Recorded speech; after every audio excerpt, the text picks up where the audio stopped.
Bismillahirrahmanirrahim. Dear students, Assalamu alaikum and welcome back to my channel. In today's lecture, we will be solving the advanced mathematics portions and specifically from the advanced mathematics हम derivatives और integrals के questions जो कि आज 8th of July को past का test conduct हुआ है शिफ्ट 1 में एंड शिफ्ट 2 अभी तक हो चुकी है उसका अलॉन्ग विद डैट हम लोग जो कल 7 जुलाई को फास्ट का टेस्ट कंडक्ट किया गया था इसमें जो इंटीग्रल्स और डेरिवेटिव्स रिलेटेड क्वेश्चंस आए स्टूडेंट फीडबैक में मैंने गैदर किए अलॉन्ग विद द क्वेश्चंस जो कि इंटीग्रल और डेरिवेटिव से रिलेट करते हैं एंड फास्ट के 2022, 2023 एंड 2024 के पेपर्स के अंदर मोस्ट रिपीटेड रहे हैं। आज के लेक्चर में हम उनको सॉल्व करेंगे। एक बात मैं बताता चलूँ कि कल और आज जो मेरी अपने स्टूडेंट से बात हुई मैंने नोटिस किया कि एडवांस मैथमेटिक्स में बहुत से स्टूडेंट्स को इंटीग्रल्स और डेरिवेटिव्स के जो क्वेश्चन थे वो डिफिकल्ट लगे। हालांकि मैं ये समझता हूँ कि जो क्वेश्चंस थे इंटीग्रल और डेरिवेटिव से रिलेटेड कल के पेपर में भी और आज के पेपर में भी उनका डिफिकल्टी लेवल मीडियोकर भी था, बीच में यानी एवरेज क्वेश्चंस भी थे जो बहुत मुश्किल भी नहीं थे, बहुत आसान भी नहीं थे, बीच में कहीं पे कुछ इजी क्वेश्चन भी थे ताकि आप थोड़ा सा टाइम का आपको बूस्ट मिल जाए, आप टाइम को मैनेज कर सको। एंड कुछ क्वेश्चन ऐसे थे कि जहाँ पे थोड़ी सी रिगरस सॉल्विंग इन्वॉल्व थी, ऑल्दो उसमें भी अगर कुछ टेक्निक्स या ट्रिक्स को लगाया जाता तो आप उनको क्विकली एंड ईजिली सॉल्व कर सकते थे। तो इस मैराथन में हम लोग क्या करेंगे कि पास्ट पेपर्स के जो इंटीग्रल्स और डेरिवेटिव्स के पास्ट के मोस्ट रिपीटेड क्वेश्चन हैं उनको हम लोग सॉल्व करेंगे। एंड पहले मैं आपको इंटीग्रल्स के क्वेश्चन सॉल्व करवाऊंगा एंड उसके बाद जो है वो डेरिवेटिव्स के क्वेश्चन सॉल्व करवाऊंगा। एंड इस तरीके से इस मैराथन को डिजाइन किया गया है कि इनिशियली मैंने कुछ बीच में थोड़े से इजी क्वेश्चन जो के थे पेपर में इंक्लूडेड या पास्ट पेपर्स में इंक्लूडेड उनको ऐड किया है। एंड जैसे जैसे आप मैराथन में आगे चलोगे, लेक्चर में आगे चलोगे, तो आपका जो डिफिकल्टी लेवल होगा क्वेश्चंस का, ऑल्दो हैं वो क्वेश्चन पास पेपर के लेकिन डिफिकल्टी लेवल थोड़ा सा इंटेंस होता जाएगा, डिफिकल्टी लेवल जो है वो बढ़ता जाएगा, राइट। तो स्टार्ट मैं पहले लूंगा इंटीग्रल से, पहले मैं इंटीग्रल्स के क्वेश्चन सॉल्व करूंगा एंड उसके बाद जो है वो मैं आपके पास डेरिवेटिव्स के क्वेश्चन जो मोस्ट रिपीटेड रहे हैं 2022 से लेके एंड इवन 2025 तक। 2025 में मैंने बताया कि आज का जो 8 जुलाई का टेस्ट है एंड जो 7 जुलाई का टेस्ट कंडक्ट किया गया था कल, उसके भी रिपीटेड क्वेश्चंस को इसमें मैंने ऐड करने की कोशिश की है। सो फर्स्ट क्वेश्चन बड़ा इजी है, कह रहा है जी इंटीग्रल बता दो, इंटीग्रल के एमसीक्यूज हैं तो इंटीग्रल पूछा हुआ है आपसे इसका। सो इंटीग्रल में हम क्या करते हैं कि नई पावर से इंक्रीज करते हैं और नई पावर से हम डिवाइड करते हैं। सो एक्स की पावर 4 हो जाएगा डिवाइडेड बाय 4 प्लस 2x की पावर 3 डिवाइडेड बाय 3 हो जाएगा and constant of integration c जो है वो यहाँ पर ऐड हो जाएगा। तो this was a fairly easy question. Easy question से स्टार्ट लिया ताकि थोड़ा सा आप लोग वार्म अप हो जाएं, थोड़ा सा आप लोगों को चीजें साथ साथ रिवाइज होती रहें। सो एक्स की पावर 4 डिवाइडेड बाय 4 हो जाएगा plus 2x cube divided by 3 plus c हो जाएगा। नेक्स्ट क्वेश्चन बहुत ज्यादा रिपीट होने वाले क्वेश्चन में से है एंड इसको डिफरेंट कहते हैं ना, थोड़ा सा इसको ट्वीक करके, थोड़ा सा इसको तब्दील कर करके भी इस क्वेश्चन को जो है वो पेपर में पूछा जाता है। सो क्वेश्चन है e की power mx d of x। तो e की पावर mx dx का इंटीग्रल आप कैसे कैलकुलेट करते हैं, याद रखिएगा कि e की पावर x ऐसी टर्म है कि जिसका इंटीग्रल भी e की पावर x है, जिसका डेरिवेटिव भी e की पावर x ही है। तो एक बात का आपने ख्याल रखना कि जब आप e की पावर mx की फॉर्म में फंक्शन है और आप इसको क्या कर रहे हो, जब आप इसको इंटीग्रेट करने जा रहे हो तो आप इसको एज इट इज लिखोगे e की पावर mx। e की पावर mx पड़ा हुआ है मेरे पास, तो e की पावर mx है, तो e की पावर mx मैं इसको करेक्ट करके लिख लूँ e की पावर mx डिवाइड करेंगे, किससे डिवाइड करेंगे, ये जो एक्सपोनेंशियल फंक्शन की पावर पड़ी हुई है, तो ये जो इसकी पावर पड़ी हुई है ना m ऑफ x इसके डेरिवेटिव से हम डिवाइड करेंगे। सो m ऑफ x का डेरिवेटिव क्या होगा, सो m तो कांस्टेंट है, x का डेरिवेटिव 1 हो जाएगा।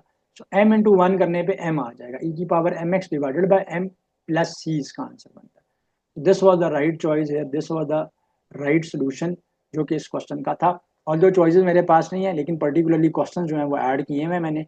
एंड ये जो क्वेश्चन है ये 7 जुलाई को रिपीट हुआ है रिपीटेड क्वेश्चन में से।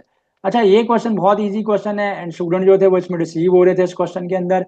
ये क्वेश्चन क्या है कि cos of x dot sine of x है। तो बहुत दफा पहले भी इस तरह का सिमिलर क्वेश्चन जो है ना वो आया हुआ है कि टू ट्रिग्नोमेट्रिक फंक्शन जो है ना वो आपस में मल्टीप्लाई हो रहे होते हैं। So cos of x dot sine of x है। सो मैं यहाँ पे क्या करूंगा कि I will take the help of an identity, मैं 2 से मल्टीप्लाई भी करूंगा और 2 से डिवाइड भी करूंगा and I will take this 2 here with the integral sign. तो ये हो जाएगा मेरे पास 1/2, तो 2 इंटू एंड साथ ही अरेंज करके लिख लूंगा साइन एक्स को पहले एंड कॉज एक्स को बाद में। देखिए इससे कोई फर्क नहीं पड़ता, मैथमेटिक्स के अंदर ऑर्डर ऑफ मल्टीप्लिकेशन चेंज करने से कोई फर्क नहीं पड़ता, फंक्शंस पे a डॉट बी लिखा हो या b डॉट ए लिखा हो, तो कोई फर्क नहीं पड़ेगा। तो फर्स्ट फंक्शन जो सेकंड फंक्शन हो या second function into first function हो वही रहता है। अब ये काम मैंने क्यों किया, ताकि ये जो सारी की सारी टर्म है, ये जो सारी की सारी टर्म है ये आइडेंटिटी बन जाए। तो साइन टू एक्स की आइडेंटिटी क्या होती है, उसका फॉर्मूला क्या होता है, sine two x is written as two sine of x cos of x.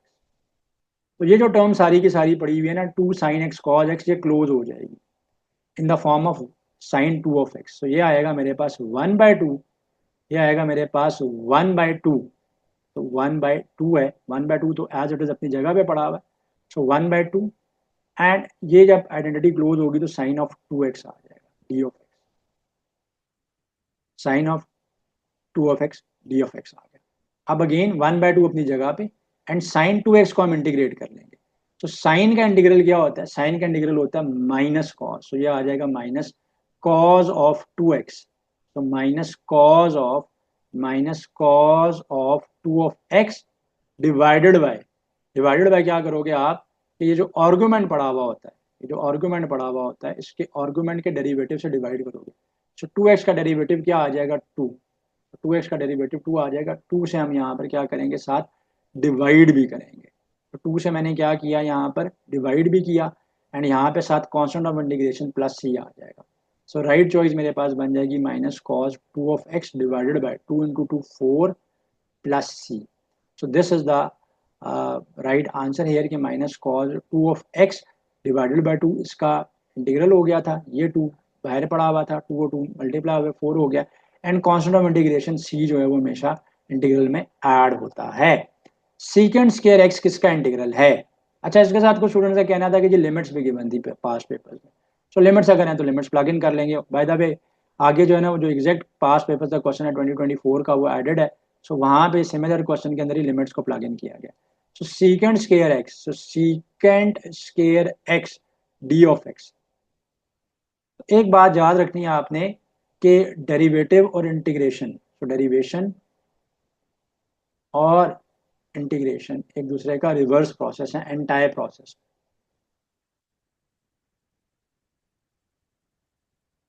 Reverse process.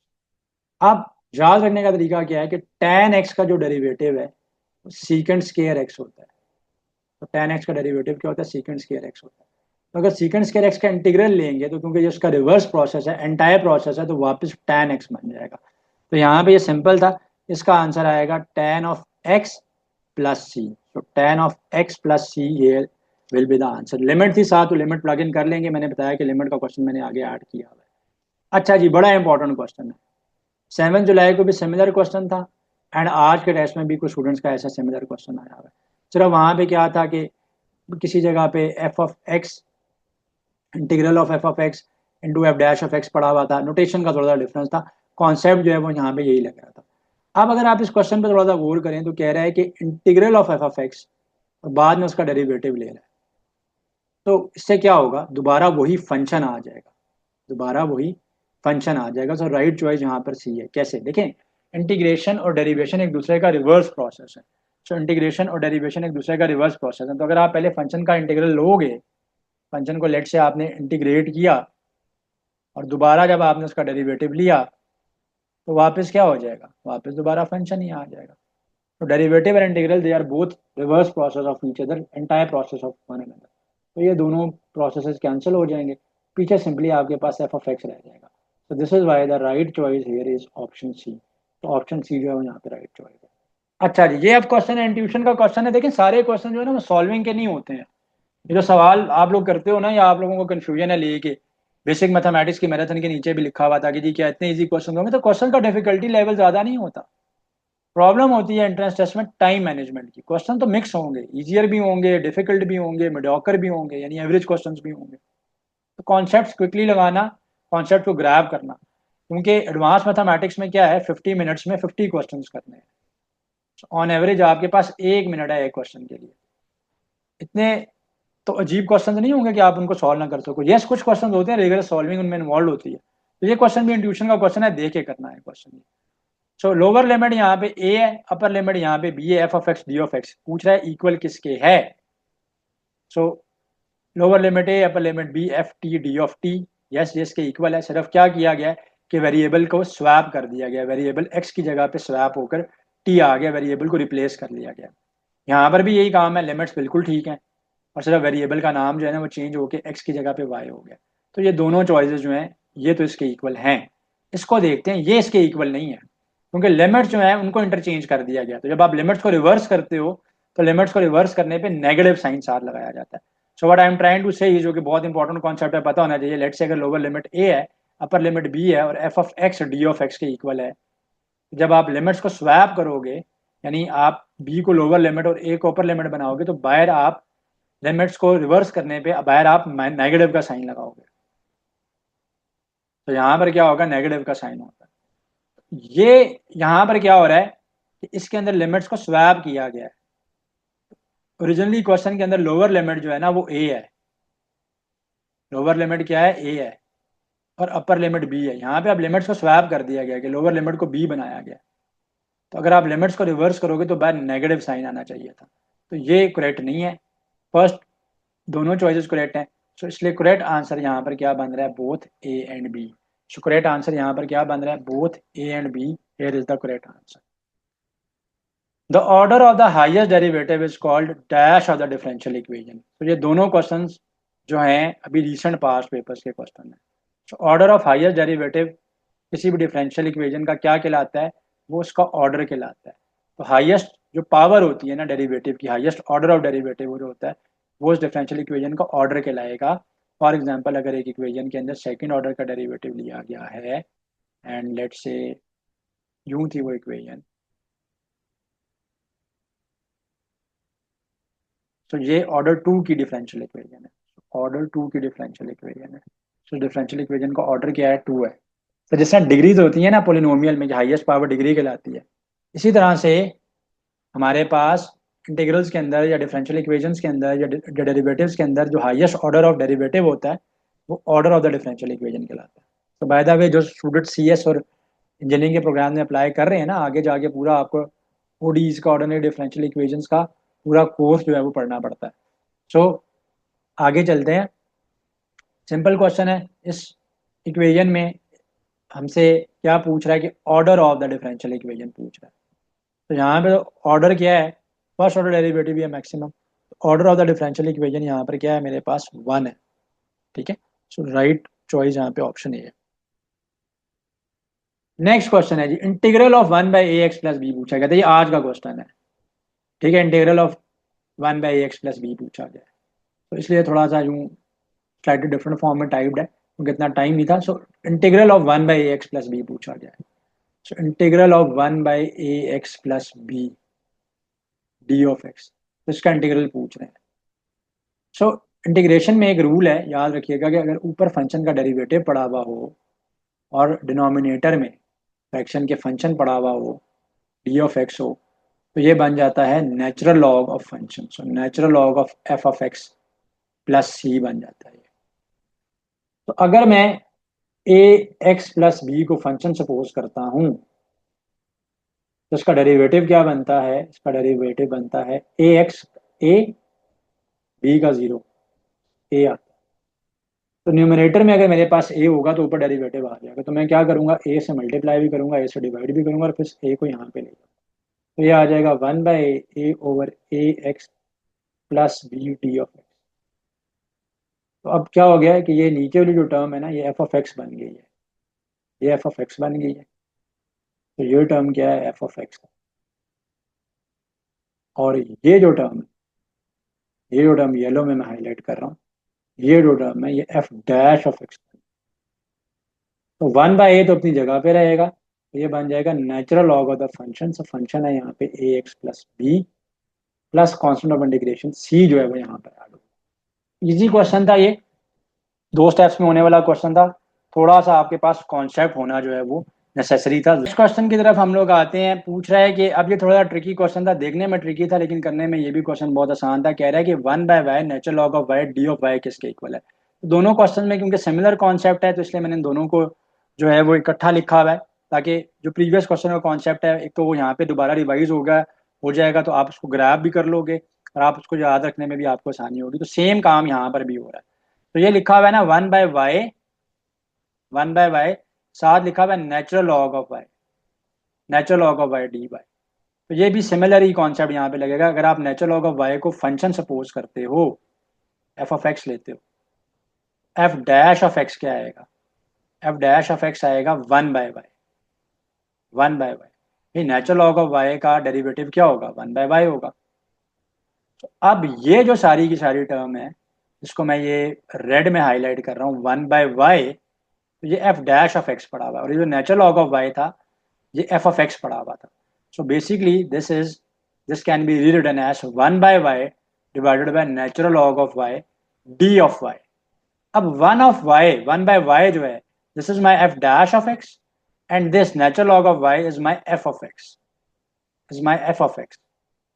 तो नीचे फंक्शन हो, ऊपर फंक्शन का डेरिवेटिव पड़ा हो, तो क्या बन जाता है, प्रीवियस क्वेश्चन में भी बताया, नेचुरल लॉग ऑफ फंक्शन बन जाता है and constant of integration c add होता है। तो यहाँ पे फंक्शन ही मेरे पास पूरे का पूरा फंक्शन ही नेचुरल लॉग ऑफ वाई है। तो this will become natural log of the function here is natural log of y and constant of integration c आ जाएगा। So this is why the right choice here is option D. So option D जो है ना वो यहाँ पे correct choice है। The entire derivative of zero is, बड़ा easy question और बहुत से स्टूडेंट्स को गलत करते हैं। Entire derivative of zero पूछा गया है। तो बेसिकली आपसे पूछ क्या रहा है, जीरो का इंटीग्रल पूछ रहा है। तो जीरो का इंटीग्रल क्या होगा, जीरो का इंटीग्रल तो जीरो होगा, साथ कांस्टेंट ऑफ इंटीग्रेशन आएगा सी, क्योंकि आपने इंटीग्रल लिया है, इंटीग्रल का साइन आपने ऑपरेट करवाया। तो zero plus c is constant, so constant आएगा इसका आंसर। तो the right choice here is option D. So constant आएगा इसके आंसर में। तो इसका आंसर आएगा कांस्टेंट, जीरो नहीं आएगा। हाँ, वन का इंटीग्रल जो है वो एक्स होता है, तो वो अगर होता तो एक्स प्लस सी आ सकता था, वो भी मैंने बता दिया। और जीरो का इंटीग्रल जीरो ही होगा, एंड साथ कांस्टेंट ऑफ इंटीग्रेशन सी आएगा। तो कांस्टेंट इसका आंसर है, जीरो इसका आंसर नहीं है। तो 90% ऑफ द स्टूडेंट्स ने जब ये क्वेश्चन रिपीट हुआ, तो जब मैंने इनसे आंसर डिस्कस किया तो वो जीरो मार्क करके आए थे। तो zero is the incorrect choice. यहाँ पे जीरो प्लस सी कांस्टेंट आएगा, कांस्टेंट ऑफ इंटीग्रेशन है, याद रखना है। इतनी लंबी तमहीद इसलिए बांधी है कि याद रखना, रिपीट हो सकता है ये क्वेश्चन इंशाल्लाह। नेक्स्ट क्वेश्चन है, अच्छा नेक्स्ट क्वेश्चन में थोड़ी सी करेक्शन यहाँ पे कर लें आप लोग। ये e की पावर x प्लस वन की होल पावर 3 है। सो होल पावर 3 है। कुछ क्वेश्चन मैंने अभी रिसेंटली लिखे हैं, आज ही लिखे हैं, अभी लिखे हैं, तो थोड़ा सा यहाँ पे टाइपो है, मैं इसको रीराइट कर लेता हूँ। e की पावर x इंटू ई की power x plus one whole power cube d of x. अब इंटीग्रेशन में पावर रूल कब लगता है, so power rule of integration कब लगता है, जब हमारे पास फंक्शन पड़ा हुआ हो और फंक्शन के साथ उसका डेरिवेटिव पड़ा हुआ हो। तो आप क्या करते हैं कि फंक्शन की पावर को इंक्रीज कर देते हैं, नई पावर से डिवाइड करते हैं, डिवाइडेड बाय प्लस सी कर देते हैं, तो इंटीग्रेट हो जाता है। यहाँ पे हम यही काम करेंगे। तो if I look into it, तो दिस इज माय फंक्शन। सो ये जो है ना एफ ऑफ एक्स है, एफ ऑफ एक्स है। सो अगर मैं एफ ऑफ एक्स सपोज करता हूँ, ई की पावर एक्स प्लस वन को फंक्शन मानता हूँ, तो एफ डैश ऑफ एक्स क्या आएगा, ई की पावर एक्स का तो डेरिवेटिव ई की पावर एक्स ही आएगा, वन का डेरिवेटिव जीरो हो जाएगा, जो कि क्या बनेगा, ई की पावर एक्स ही बनेगा। एफ डैश ऑफ एक्स क्या बना, ई की पावर एक्स बना। ठीक है जी, तो ये तो ई की पावर एक्स बना। तो ये एफ ऑफ एक्स है, और ये जो ई की पावर एक्स ये बना है यहाँ पे, ये एफ डैश ऑफ एक्स के बना है। तो फंक्शन के साथ उसका डेरिवेटिव पड़ा हो तो power rule of integration apply होगा। और पावर रूल में यहाँ पर क्या आएगा मेरे पास, यहाँ पर मेरे पास क्या है कि पावर में थ्री पड़ा हुआ है। तो जब थ्री पड़ा हुआ है तो एक पावर इंक्रीज हो जाएगी। जब एक पावर इंक्रीज हो जाएगी तो आंसर आएगा ई की पावर एक्स प्लस वन की whole power four divided by four plus C, divided by four plus सी। तो e की power x power four divided by four plus C. So this will be the right choice. ठीक है जी। Exponential functions है। Again questions को arrange भी इस तरीके से किया है कि जो एक्सपोनेंशियल के रिपीटेड क्वेश्चन हैं वो एक साथ आ गए, ताकि कॉन्सेप्ट्स ग्रैब करने में भी आसानी होती है और कॉन्सेप्ट रिटेन रखने में भी आसानी होती है। ये बड़ा इजी क्वेश्चन था, ई की power two x divided by e की पावर एक्स, लहदा लहदा कर लेते हैं, ई की power x divided by e की पावर एक्स। तो मैंने कुछ भी नहीं किया, मैंने क्या किया कि मैथमेटिक्स में अगर a plus b divided by c mention हो, it can be written as a by c plus b by c। वही काम मैंने किया। e की पावर x के साथ e की पावर टू एक्स कैंसिल हो जाएगा, e की पावर x के साथ e की पावर x कम्प्लीटली कैंसिल होगा। तो e की पावर x के साथ जब e की पावर टू एक्स में से e की पावर x ऊपर जाके माइनस होगा तो ये रह जाएगा e की पावर x, ये हो जाएगा वन डी ऑफ ई की पावर एक्स का इंटीग्रल क्या होगा, ई की पावर एक्स का इंटीग्रल ई की पावर एक्स ही होता है। वन का इंटीग्रल क्या हो जाएगा, x, and constant of integration आ जाएगा सी। तो कांस्टेंट ऑफ इंटीग्रेशन क्या आ जाएगा, सी। तो दिस इज द आंसर है। तो ये मेरे पास आंसर आ गया। तो क्वेश्चन नंबर 14 के अंदर क्या है कि value of y square plus y plus 5 whole to the power 4 है, एंड साथ में 2y+1 पड़ा हुआ है। तो जैसे कि मैंने आपको लेक्चर के स्टार्ट में बताया था, तो जो सिमिलर रिपीटेड क्वेश्चन है जहाँ पे सिमिलर कॉन्सेप्ट इस्तेमाल हो रहे हैं, उनको मैंने एक साथ राइट डाउन किया ताकि आप कॉन्सेप्ट ग्रैब कर सको। तो यहाँ पे भी वही वाला काम है जो कि प्रीवियस क्वेश्चन में था। अगर क्वेश्चन नंबर बात की जाए कि वो कॉन्सेप्ट जो था क्वेश्चन नंबर 12 में भी यूज हुआ है, हाँ क्वेश्चन नंबर 12 में भी सिमिलर कॉन्सेप्ट यूज हुआ है। तो क्वेश्चन नंबर 12 में भी यही कॉन्सेप्ट था। तो यहाँ पे भी यही है कि ये फंक्शन पड़ा हुआ है, ये एफ ऑफ एक्स पड़ा हुआ है, और ये उसका डेरिवेटिव पड़ा हुआ है एफ डैश ऑफ एक्स। तो ये उसका क्या पड़ा हुआ है, डेरिवेटिव पड़ा हुआ है, एफ डैश ऑफ एक्स पड़ा हुआ है। मैं इसको करेक्ट करके लिख लूँ, एफ डैश ऑफ एक्स पड़ा हुआ है। ठीक है। सो अगर y square plus y plus 5 को आप एफ ऑफ एक्स कंसिडर करते हैं, तो एफ डैश ऑफ एक्स क्या आएगा, 2y+1+0 is equal to f dash of x हो जाएगा।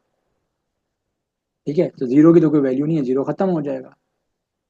तो एफ डैश ऑफ एक्स क्या पड़ा हुआ है, एफ डैश ऑफ एक्स क्या पड़ा हुआ है, तो एफ डैश ऑफ एक्स पड़ा हुआ है 2y+1। This is my f dash of x. तो ये पड़ा हुआ है मेरे पास f dash of x, yellow में हाईलाइट कर दिया, एंड जो ब्लू में हाईलाइटेड है वो एफ ऑफ एक्स पड़ा हुआ है। तो यहाँ पे क्या होगा, अब मैं रिपीट नहीं कर रहा, कॉन्सेप्ट में ऑलरेडी क्वेश्चन नंबर 12 में समझा चुका हूँ कि पावर रूल लगेगा। सो पावर रूल क्या कहता है, y square plus y, y square plus y, मैं ऑटोमेटिक शेप्स को बंद कर दूँ। तो this will be y square plus y plus 5 की होल पावर, इंक्रीज हो जाएगी, पावर रूल लगेगा यहाँ पे, 5 हो जाएगी, डिवाइडेड बाय 5 आ जाएगा यहाँ पे, प्लस सी हो जाएगा। तो राइट ऑप्शन यहाँ पे ऑप्शन डी बनता है। Option D here is the right choice. ठीक है। तो इजी था ये, क्वेश्चन नंबर 12 वाला ही कॉन्सेप्ट यहाँ पे यूज हो रहा है। अच्छा जी, सेम कॉन्सेप्ट का यही क्वेश्चन भी आया हुआ पेपर में, ये भी सिमिलर पास पेपर्स का क्वेश्चन है एंड सिमिलर कॉन्सेप्ट है। तो यहाँ पे अगेन आप एफ ऑफ एक्स को देखना पड़ेगा क्या बन रहा है। सो टेन ऑफ वाई बन रहा है, तो घबरा नहीं जाना कि जी दो ट्रिग्नोमेट्रिक फंक्शंस जो है ना वो मल्टीप्लाई हो रहे हैं तो मैं क्या करूंगा। तो ये गेमें जो है ना आपको डराने के लिए एग्जामिनर्स यूज करते हैं, स्पेशली फास्ट इंटीग्रेशन के पोर्शन के अंदर। वो क्या करते हैं कि आपके पास दो ट्रिग्नोमेट्रिक फंक्शंस मल्टीप्लाई होते हैं और स्टूडेंट्स कंफ्यूज हो जाते हैं। बहुत से बच्चे ये समझते हैं वहाँ पे कि जी मैं यहाँ पे इंटीग्रेशन बाय पार्ट्स को यूज करूंगा। इंटीग्रेशन बाय पार्ट्स की वहाँ पे जरूरत ही नहीं होती, इंटीग्रेशन बाय पार्ट्स की आपको वहाँ पे कोई रिक्वायरमेंट ही नहीं होती। आपने देखना होता है कि काम क्या हो रहा है, जो काम हो रहा है उसको आपने अप्लाई करना है, इम्प्लीमेंट करना है, आंसर आ जाएगा। सो एफ ऑफ एक्स जो है ना वो यहाँ पे टेन ऑफ वाई के इक्वल है। सो एफ ऑफ एक्स किसके इक्वल है, टेन ऑफ वाई के इक्वल है। अगर एफ डैश ऑफ एक्स क्या आएगा, एफ डैश ऑफ एक्स क्या आएगा मेरे पास, तो टेन वाई का डेरिवेटिव क्या होता है, secant square of y. Secant square of y, ये वाई की फॉर्म में था, मैं एक्स लिख गया हूँ यहाँ पे। एफ ऑफ वाई जो मेरा फंक्शन है, f of y, f dash of y भी क्या हो जाएगा मेरे पास, एक फंक्शन पड़ा हुआ है, दूसरा फंक्शन का डेरिवेटिव पड़ा हुआ है। तो जहाँ पे वेरिएबल का नाम वाई है, थोड़ा सा देख के करना। तो एफ ऑफ वाई क्या है, tan y, f dash of y क्या हो जाएगा, सीकेंड स्केयर वाई, ये हो जाएगा सीकेंड स्केयर वाई।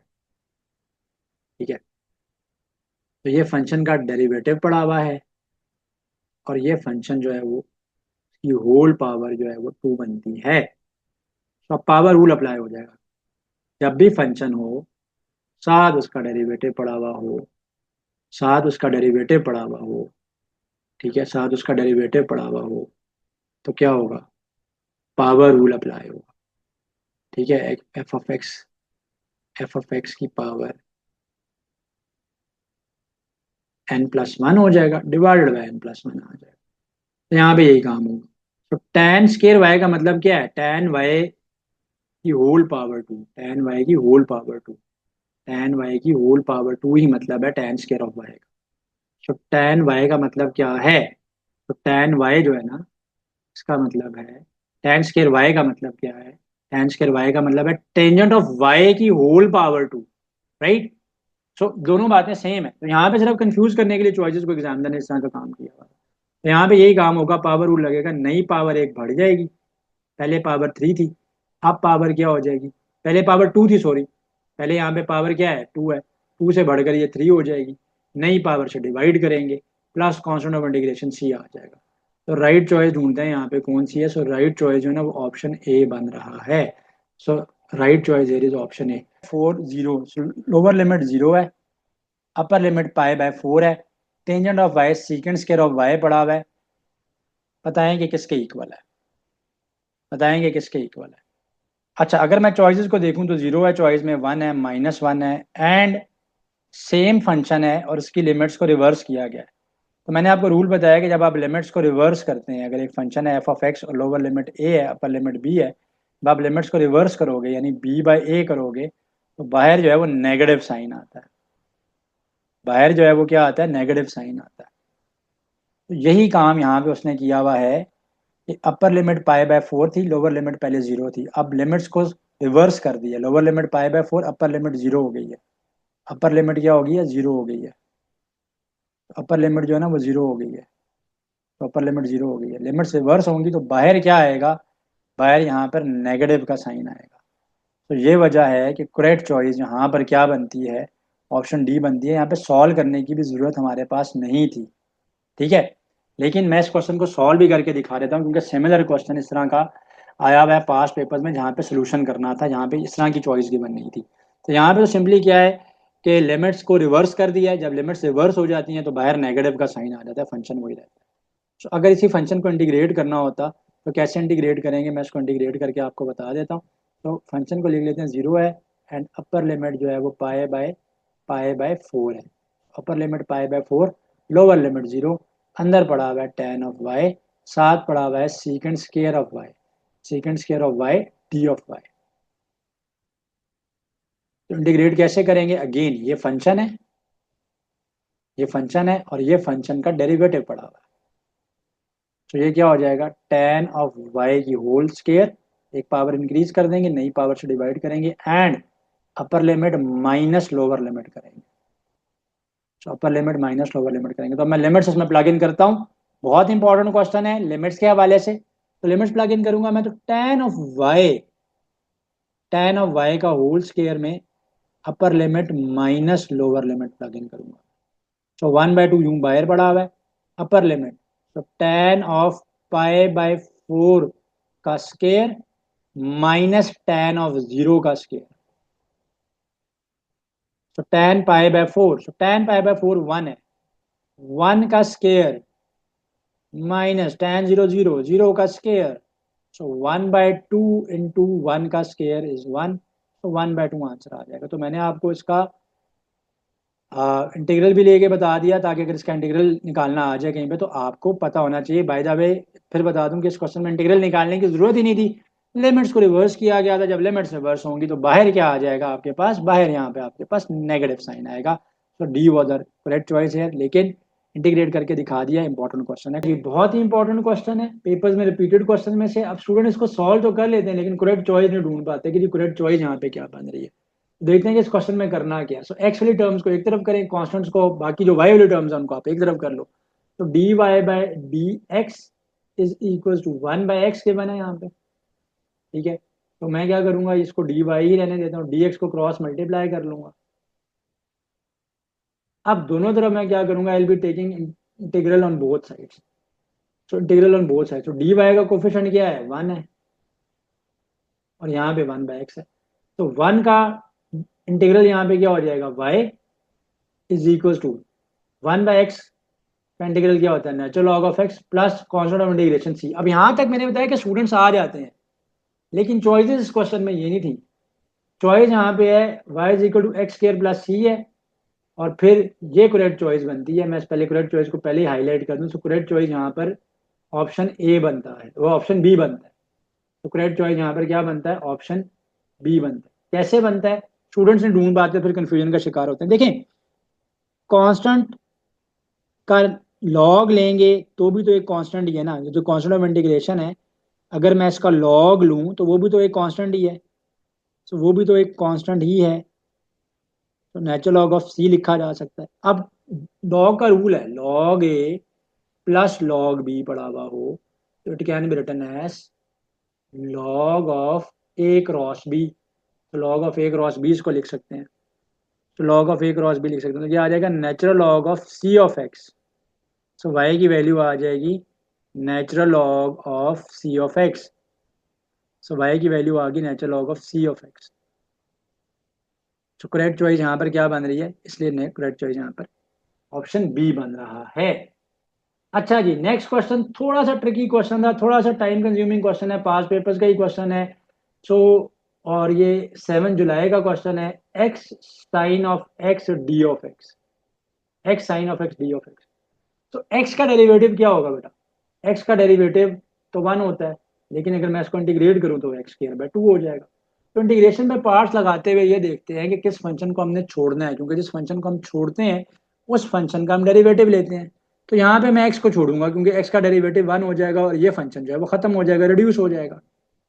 तो इंटीग्रेशन में पार्ट्स क्या है कि अगर दो फंक्शंस पढ़े हुए हों, let's say f of x g of x, जिन स्टूडेंट्स को आइडिया नहीं है मैं ओवरव्यू दे दूं दोबारा, रिवाइज हो जाएगा आपको। आप क्या करते हो, एक फंक्शन को आप छोड़ देते हो, दूसरे फंक्शन का आप क्या करते हो कि इंटीग्रल ले लेते हो। मैं इंटीग्रल के लिए ऊपर इसके स्टेरिक का साइन यूज कर रहा हूँ, तो इंटीग्रेट कर लिया, माइनस लिखेंगे इंटीग्रेशन का साइन, इंटीग्रल लेके जो आंसर आया था वो लिखेंगे, और जिस फंक्शन को छोड़ा होता है उसका हम डेरिवेटिव लेते हैं, और छोड़ना किस फंक्शन का, जो कि रिड्यूस हो जाए बाद में।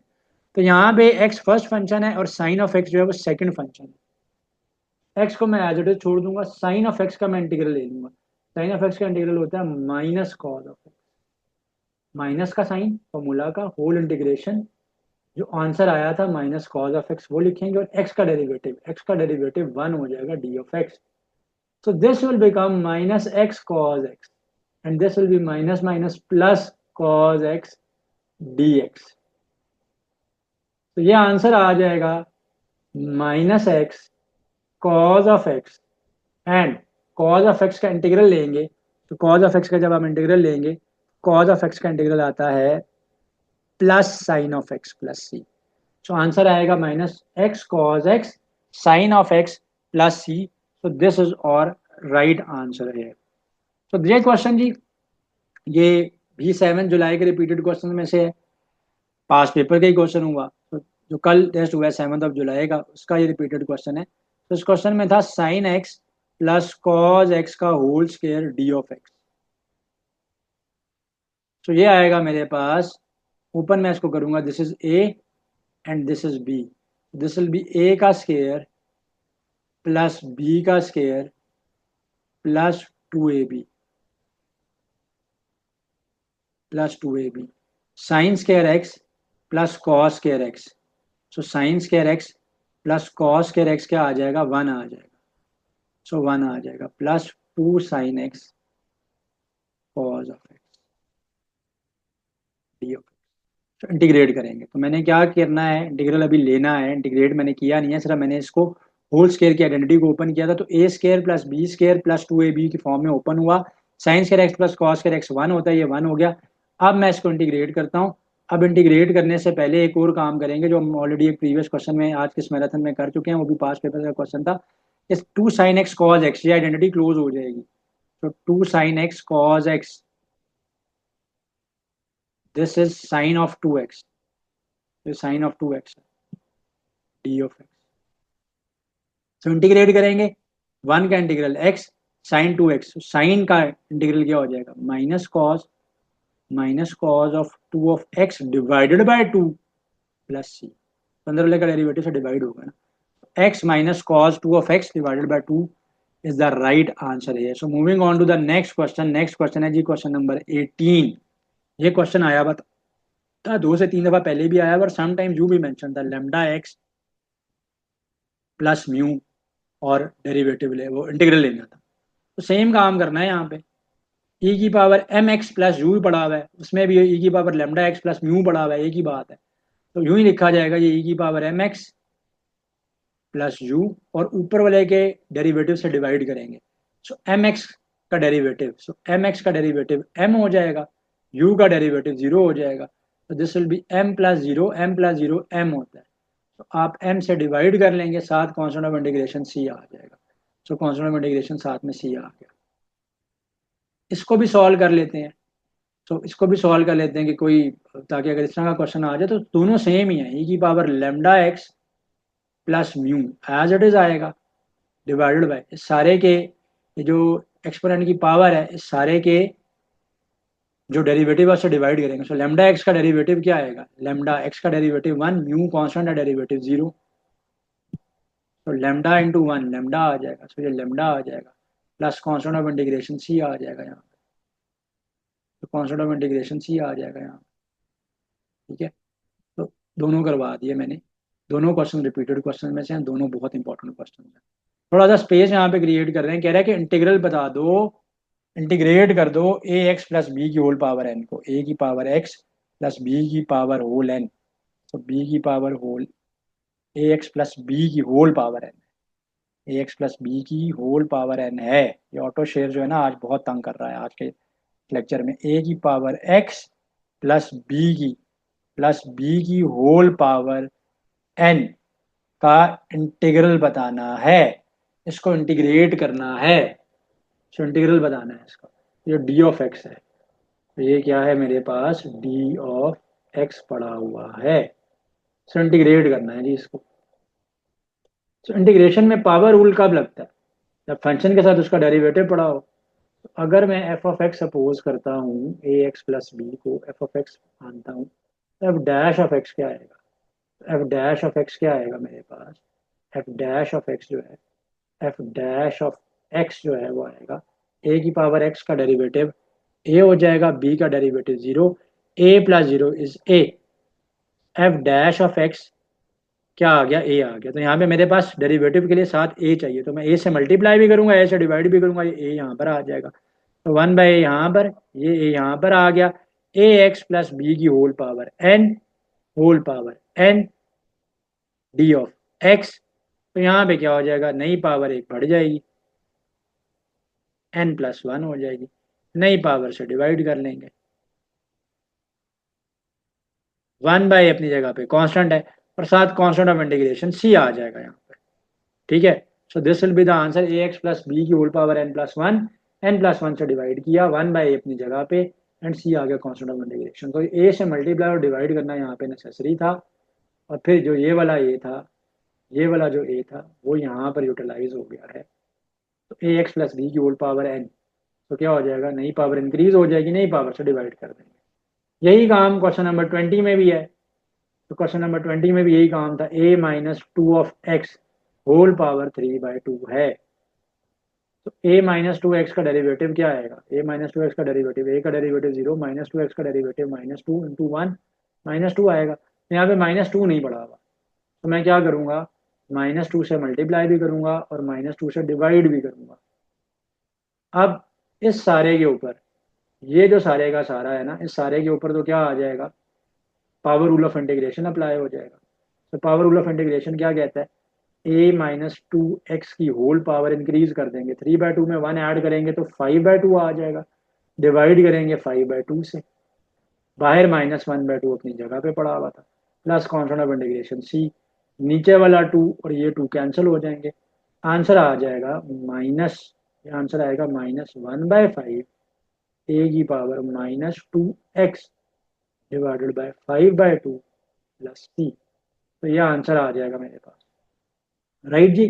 तो रिपीटेड कॉन्सेप्ट बार बार रिवाइज इकट्ठे मैंने इसलिए करवा दिए ताकि क्लियर हो जाए। क्वेश्चन 21 बहुत इंपॉर्टेंट क्वेश्चन है जी, बहुत बहुत ही ज्यादा इंपॉर्टेंट क्वेश्चन है, कंफ्यूज करने वाला क्वेश्चन है, क्वेश्चन में कख भी नहीं है, क्वेश्चन में कुछ भी नहीं है, 30 सेकेंड से भी कम में सॉल्व होने वाला क्वेश्चन है। अब ये देखो नीचे पड़ा हुआ है tan ऑफ 45, तो tan ऑफ 45 पड़ा हुआ है, तो कंफ्यूज करने के लिए उसने सर सीकेंड स्केल एक्स या सीकेंड स्केल वाई इनका बड़ा फेवरेट है, मैंने देखा कि इनके पूल ऑफ क्वेश्चन में है, कल के क्वेश्चन में भी थे, आज के क्वेश्चन में भी थे, प्रीवियस ईयर के भी जो मोस्ट रिपीटेड क्वेश्चन है इंटीग्रल डेरिवेटिव्स के, उसमें भी सीकेंड स्केल के फंक्शन को बड़ा यूज किया गया।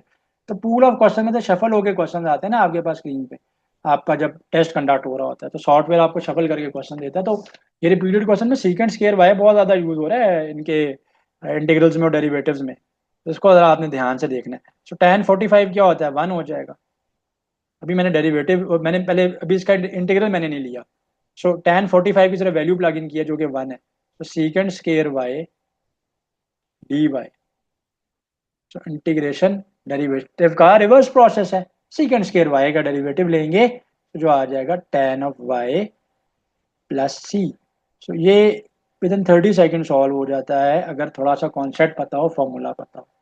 तो ये थे जी इंटीग्रल के मोस्ट रिपीटेड क्वेश्चंस पास पेपर्स में, एडवांस मैथमेटिक्स की मैराथन पे पार्ट 1 में हमने की। अब हम चलते हैं आगे डेरिवेटिव के क्वेश्चन की तरफ, स्टार्ट करते हैं। सो लेक्चर के अंदर इनिशियली कुछ क्वेश्चंस आपको लगेंगे कि वो इजी हैं। फास्ट का जो एडवांस मैथमेटिक्स का पोर्शन होता है उसमें लाजमी नहीं है कि सारे क्वेश्चन भी बहुत ज़्यादा डिफिकल्ट होंगे। कुछ का डिफिकल्टी लेवल इजी होगा, कुछ का डिफिकल्टी लेवल जो है मीडियोकर होगा, एंड कुछ का डिफिकल्टी लेवल जो है वो ज़्यादा इंटेंस होगा, ज़्यादा डिफिकल्ट क्वेश्चन होंगे। अच्छा, कल के दिन भी और आज के दिन भी जो मेरे अपने स्टूडेंट से बात हुई, तो मैंने ये चीज़ फील की है कि उनको जो ज़्यादा डिफिकल्ट लगा है पोर्शन एडवांस मैथमेटिक्स में से, और जो ज़्यादा क्वेश्चंस कल के दिन भी और आज के दिन के भी टेस्ट में इंक्लूड है, those questions were related from the derivatives and the integral section. तो डेरिवेटिव्स एंड इंटीग्रल्स को आपने लाजमी रिवाइज करना है। जो 2025 का पूल ऑफ क्वेश्चन है उसमें मुझे लग रहा है कि ज़्यादा क्वेश्चन जो हैं शफल होकर क्वेश्चन क्योंकि स्क्रीन के ऊपर आते हैं, कंप्यूटर बेस्ड टेस्ट है फास्ट का, तो ज़्यादा क्वेश्चन जो है वो डेरिवेटिव्स और इंटीग्रल्स के सेक्शन से आ रहे हैं। तो ये तो होगी कुछ इंपॉर्टेंट बातें। अब हम आज का लेक्चर स्टार्ट करते हैं। पहला क्वेश्चन तो बहुत ईजी है, कह रहा है कि जी आपने डेरिवेटिव बताना है x cube plus 2x² minus 5x plus 7 का। सो डेरिवेटिव इसका हम फाइंड आउट कर लेते हैं। सो डेरिवेटिव लेते हुए हम क्या करेंगे, पुरानी पावर नीचे और नई पावर एक कम। So this will be 2 into 2 of x minus 5। X का डेरिवेटिव 1 हो जाएगा और 7 का डेरिवेटिव जो है वो क्या हो जाएगा, 0 हो जाएगा। सो this will B 3x² plus 4x minus 5। सो बहुत ईजी क्वेश्चन से स्टार्ट लिया है ताकि थोड़ी सी जो है वो आप लोग वार्म अप हो जाओ, एंड उसके बाद जो है हम आहिस्ता आहिस्ता हम पास्ट पेपर्स के जो डिफिकल्ट क्वेश्चन हैं उनकी तरफ चलेंगे। So the deeper will go into this marathon, the question will become more intense. So next question की तरफ अब हम लोग चलते हैं। नेक्स्ट क्वेश्चन के अंदर कह रहा है कि जी एफ ऑफ एक्स की वैल्यू जो है वो ई की power x plus l n of x के इक्वल है, एफ डैश ऑफ एक्स निकालना है। So f of x given है, डेरिवेटिव लेना है, फर्स्ट ऑर्डर डेरिवेटिव लेना है। तो जब हम इसका डेरिवेटिव लेंगे तो ई की पावर एक्स का इंटीग्रल भी ई की पावर एक्स होता है, ई की पावर एक्स का डेरिवेटिव भी ई की पावर एक्स होता है। तो ई की power x as it is आ जाएगा, and natural log of x का डेरिवेटिव क्या होता है, 1/x हो जाएगा।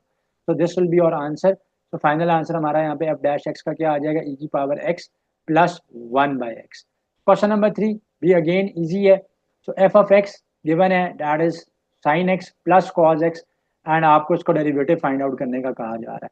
सो एफ ऑफ एक्स का जो डेरिवेटिव है वो क्या आएगा, साइन एक्स का डेरिवेटिव क्या हो जाएगा, साइन एक्स का डेरिवेटिव जो है वो प्लस कॉज एक्स हो जाएगा, एंड कॉज एक्स का जो डेरिवेटिव है वो माइनस साइन एक्स हो जाएगा। So cos x plus minus minus sine x. So this is the right answer here. So this will be the right answer of our question. तो इस question के अंदर क्या है कि जी डी का यानी जो फंक्शन है उसका थर्ड ऑर्डर डेरिवेटिव निकालने का आपको कहा गया। तो यहाँ पे थोड़ी सी टाइपो हुई हुई है जिसको मैंने करेक्ट कर लिया है कि यहाँ पे थर्ड ऑर्डर डेरिवेटिव निकालने का आपको कहा गया था। तो 3 दफा हमने इसको डेरिवेटिव लेना है। इसका बहुत इजी क्वेश्चन था ये भी, 5x की पावर 4 माइनस 6x प्लस 0 आ जाएगा यहाँ पे मेरे पास, ठीक है जी। तो 5x की पावर 4 माइनस 6x प्लस 0 आ गया। दोबारा डेरिवेटिव लेंगे, जब दोबारा डेरिवेटिव लेंगे तो दिस विल बी 20x का क्यूब माइनस 6। तो ये आ गया हमारे पास सेकेंड ऑर्डर डेरिवेटिव इसका, d2y/dx²। तो जब हम इसका थर्ड ऑर्डर डेरिवेटिव लेंगे, अगेन जब हम इसको डेरिवेटिव लेंगे तो this will B 60x minus 0 हो जाएगा। तो this will B 60x minus 0। तो जो इसका थर्ड ऑर्डर डेरिवेटिव हमने फाइंड आउट करना था, d³ of y of dx of cube, इसकी जो वैल्यू है हमारे पास, इसकी जो वैल्यू हमारे पास क्या आ जाएगी, 60x माइनस 0 आ जाएगी, which will be equal to 60 of x. तो 60x जो है वो यहाँ पर इसका आंसर बन रहा था। डेफिनेशन पूछी गई है चेन रूल की, स्ट्रेट फॉरवर्ड डेफिनेशन पूछ ली गई थी। तो ये जो क्वेश्चन है ना कि जी 50 मिनट्स के अंदर मैं 50 क्वेश्चन को कैसे सॉल्व करूंगा, तो 50 क्वेश्चन सॉल्व करना, पहली बात तो ये है फास्ट का टेस्ट में वो कोई कारनामा नहीं होता, बल्कि असल कारनामा ये होता है कि आप कितने क्वेश्चन को करेक्ट करते हो, नेगेटिव मार्किंग से आप किस तरह से बचते हो। Secondly, not all question are related to thorough solutions, ठीक है ना। कोई लाजमी नहीं होता कि आपने सारे क्वेश्चन का थॉरो सॉल्यूशन ही निकालना होता है, सम टाइम्स इंड्यूशन से आपने सॉल्व करने होते हैं। अब जैसे ये क्वेश्चन है कि डेडली जो है ना वो आपसे चेन रूल के बारे में पूछ रहा है कि dy/dx की जो वैल्यू है वो किसके इक्वल होगी।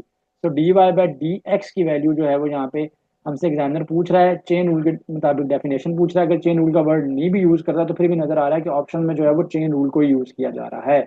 सो dy/dx अगर आप t सब्सटीट्यूट करते हो तो फिर वो होता है dy/dt dot dt/dx। So dt/dx होता है वो। So the right choice here is option D, which is dy by dt dot dt by d of x आ जाएगा। नेक्स्ट क्वेश्चन है, अब यहाँ से ट्रिकी क्वेश्चन जो है ना वो थोड़े से स्टार्ट हो रहे हैं। तो इनिशियली मैंने वार्म अप करा किया आप लोगों को लेक्चर के अंदर, मैंने इस मैराथन के अंदर मैंने थोड़े से इजी क्वेश्चन करवाए, ऑल्दो थे वो पास पेपर के क्वेश्चन ही थे, लेकिन वो थोड़े से इजियर क्वेश्चन थे। अब यहाँ से थोड़ा सा क्वेश्चन का डिफिकल्टी लेवल जो है ना वो एक्सट्रीम की तरफ होता जाएगा, डिफिकल्टी की तरफ जो है वो बढ़ता जाएगा। अब इस क्वेश्चन को थोड़ा सा आपने समझना है। इस क्वेश्चन में कह रहा है ई की पावर एक्स प्लस ई की power minus x divided by two किसके डेरिवेटिव के इक्वल होता है। सो ई की पावर एक्स प्लस ई की power minus x divided by two किसके डेरिवेटिव के इक्वल होता है। तो किसके डेरिवेटिव के इक्वल होता है। तो पहले तो आप ये देखो ना कि जो ई की पावर एक्स प्लस ई की power minus x by two है, ये किस चीज का फॉर्मूला है। तो ये कॉस हाइपरबोलिक एक्स का फॉर्मूला जो कि होता है ई की पावर एक्स प्लस ई की power minus x divide by two. तो मैं एडवाइस करूंगा कि स्पेशली इनवर्स फंक्शंस के, हाइपरबोलिक फंक्शंस के जो डेरिवेटिव्स और इंटीग्रल्स के फॉर्मूलाज हैं उनको भी आपने डेफिनेटली चेकआउट करना है फॉर योर फास्ट एनयू का जो हमारा एडवांस मैथमेटिक्स का पोर्शन है। ठीक है, यही वजह थी कि आज के टेस्ट में ना और कल के टेस्ट में स्टूडेंट जो है वो they lost their marks in the integrals और द डेरिवेटिव सेक्शन के फॉर्मूलाज नहीं आते थे, जो चीज़ मैंने नोटिस की। ठीक है, so cos hyperbolic x equal होता है ई की पावर एक्स प्लस ई की power minus x divided by two के, एंड साइन हाइपरबोलिक एक्स जो है ना, साइन हाइपरबोलिक एक्स की अगर बात की जाए तो साइन हाइपरबोलिक एक्स इक्वल होता है ई की पावर एक्स माइनस ई की power minus x divided by two. अब किस चीज का डेरिवेटिव कॉस हाइपरबोलिक एक्स बनेगा। बेसिकली ये सारी टर्म क्या है, ये सारी टर्म जो है ना वो कॉस हाइपरबोलिक एक्स के इक्वल है। तो ये सारी टर्म कॉस हाइपरबोलिक एक्स के इक्वल है। असल में इस क्वेश्चन को आप यूं भी लिख सकते हो कि कॉस हाइपरबोलिक एक्स किसके डेरिवेटिव के इक्वल होता है। तो साइन हाइपरबोलिक एक्स का जो डेरिवेटिव है वो कॉस हाइपरबोलिक एक्स के इक्वल होता है। यहाँ पे उसने आपको ट्रिक करने के लिए एग्जामिनर ने क्या किया हुआ था, क्वेश्चन में क्या किया हुआ है कि आपको ई की पावर एक्स प्लस ई की power minus x divided by two mention किया हुआ है। सो ई की पावर एक्स प्लस ई की power minus x divided by two basically है क्या चीज है, वो कॉस हाइपरबोलिक एक्स है। तो और करना है। तो अब आपसे पूछ रहा है कि किसका डेरिवेटिव जो है वो कॉस हाइपरबोलिक एक्स के इक्वल है। तो साइन हाइपरबोलिक एक्स का जो डेरिवेटिव होता है वो प्लस कॉस हाइपरबोलिक एक्स के इक्विवेलेंट होता है। So this is why this is option b here is the right choice. ठीक है, सो क्वेश्चन अगेन बहुत ज्यादा सॉल्विंग इन्वॉल्व नहीं होगी, लेकिन कंसंट्रेशन से करने हैं आपने, फोकस रह के करना है। ठीक है जी, कॉट इनवर्स एक्स का डेरिवेटिव डायरेक्टली पूछा गया है। तो अगेन बार बार मैं एडवाइस कर रहा हूँ, मैंने इस लेक्चर के साथ भी टैग कर दिया कि जितने भी जो इंटीग्रल्स और डेरिवेटिव्स के फॉर्मूलाज हैं उनको कवर अप करना है, थॉरली कवर अप करना है, एंड स्पेशली हाइपरबोलिक फंक्शंस के, इनवर्स फंक्शंस के जो डेरिवेटिव्स और इंटीग्रल्स के फॉर्मूलाज हैं उनको आपने मिस नहीं करना। तो यहाँ पे स्ट्रेट अवे फॉर्मूला पूछा हुआ था, ठीक है, कि कॉड इनवर्स एक्स का जो डेरिवेटिव है वो किसके बराबर है। सो कॉड इनवर्स एक्स का जो डेरिवेटिव है वो minus one over one plus x square के इक्वल होता है। -1/1 + x² के इक्वल होता है। खैर फास्ट में तो आप चॉइसेस को चेंज भी कर सकते हो, लेकिन चॉइसेस को देख के मार्क करना है। तो -1/1 + x² होगा, ये मैं माइनस वाले को मार्क करने जा रहा था। तो इस तरह की मिस्टेक से आपने बचना है। ये चीज़ भी एक इसलिए बता दी कि स्टूडेंट जो है वो जल्दी में भी कुछ क्वेश्चंस को बहुत हैजल में और बहुत वो कहते हैं ना बड़ा हरिडली सॉल्व करने के चक्कर में भी, आज भी मेरी जिन स्टूडेंट से मुलाकात हुई तो वो कुछ उन्होंने एक बताया कि जी बहुत जल्दी में भी जो है हमने क्वेश्चन जो है ना वो कुछ क्वेश्चन जो है वो हमने गलत कर दिए थे। तो बहुत ज़्यादा जल्दी नहीं मचानी, दे के करना है। तो कॉड इनवर्स एक्स का जो हमारे पास डेरिवेटिव है वो -1/1 + x² के इक्वल होता है। तो स्ट्रेट फॉरवर्ड फॉर्मूला पूछा हुआ है। ये फॉर्मूला भी बड़ा इंपॉर्टेंट है, tan इनवर्स एक्स का फॉर्मूला है। तो tan इनवर्स एक्स का जो फॉर्मूला है वो 1/1 + x² के इक्वल होता है। नेक्स्ट क्वेश्चन, ये क्वेश्चन बहुत दफा रिपीट हुआ है एग्जाम्स में। ये 2023 में भी मुझे स्टूडेंट्स ने का जो मेरा पास पूल ऑफ क्वेश्चन है उसमें भी था, 2024 में भी कुछ स्टूडेंट्स का ये क्वेश्चन है। ये क्वेश्चन बड़ा इजी है, थोड़ा सा इसको आपने देख के करना है। सो पास्ट पेपर्स का ये रिपीटेड क्वेश्चन है तो हमारे टेस्ट में भी आ सकता है। तो यहाँ पे हमने इसको डेरिवेटिव लेना है इसका। ठीक है, सो डेरिवेटिव लेने से पहले मैं क्या करता हूँ, इसको थोड़ा सा सिंप्लीफाई कर लेता हूँ। ये एक्स है एंड 1/x को मैं लिख सकता हूँ एक्स की पावर -1। तो मैंने क्या किया कि एक्स को मैं ऊपर ले गया हूँ, जो कि बन जाएगा एक्स की पावर -1 बन जाएगा। अब हम इसका डेरिवेटिव लेंगे। तो अब हम क्या करने जा रहे हैं, इसको डेरिवेट करने जा रहे हैं, एक्स के मुताबिक डेरिवेटिव इसका लेंगे। सो एक्स का डेरिवेटिव क्या हो जाएगा, 1 प्लस पुरानी पावर नीचे साथ मल्टीप्लाई हो रही है और नई पावर फर्दर एक को रिड्यूस हो जाएगी। तो एक्स की पावर -1 में से जब -1 करेंगे तो एक्स की पावर -2 हो जाएगा। तो आंसर आ जाएगा 1 प्लस माइनस -1/x²। मैं 1/x² को नीचे ले गया हूँ। अब मैं चॉइसेस को मैच करूंगा, मैं देखता हूँ कि कौन सी चॉइस जो है ना वो करेक्ट बन रही है। तो यहाँ पे जो ऑप्शन डी है वो मेरे पास यहाँ पर करेक्ट चॉइस बन रहा है, ऑप्शन डी। तो ऑप्शन डी जो है it is the right choice in this question. So option D जो है वो यहाँ पर राइट चॉइस बन रहा है। ठीक है। सो सॉल्व करने से पहले क्या किया, सिंपली मैंने x को तो x ही रहने दिया, 1/x को मैंने x की पावर -1 की फॉर्म में राइट डाउन कर लिया। नेक्स्ट क्वेश्चन की तरफ हम लोग चलते हैं। कह रहे हैं कि जी x की वैल्यू 2t गिवन है और y की जो वैल्यू है वो t² गिवन है। तो आप ये बताओ कि dy/dx किसके इक्वल होगा। सो x की वैल्यू क्या है, 2 ऑफ t है, y की वैल्यू क्या है, t का स्क्वायर है। तो चेन रूल लगा लेते हैं हम इस पे। अब एक वेरिएबल मेरे पास t है, सेकेंड वेरिएबल मेरे पास एक्स, टी और वाई, ये तीन वेरिएबल्स हैं मेरे पास। D x by d t, तो d x by d t अब टी के मुताबिक इंटीग्रेट करेंगे। तो टी का इंटीग्रल टी के मुताबिक 1 हो जाएगा, 2 इंटू 1 किया तो ये 2 आ जाएगा। सो d x by d t की वैल्यू क्या आ गई, 2 आ गई। अब यहाँ से मैं क्या कर रहा हूँ, d y by d t के लिए इंटीग्रेट करूंगा। So d y by d t के मुताबिक इंटीग्रेट करूंगा, सो 2t आ जाएगा। अब चेन रूल अप्लाई कर लेते हैं। सो चेन रूल क्या कहता था कि d y by d x equal होता है d y by d t के dot d t by d x के।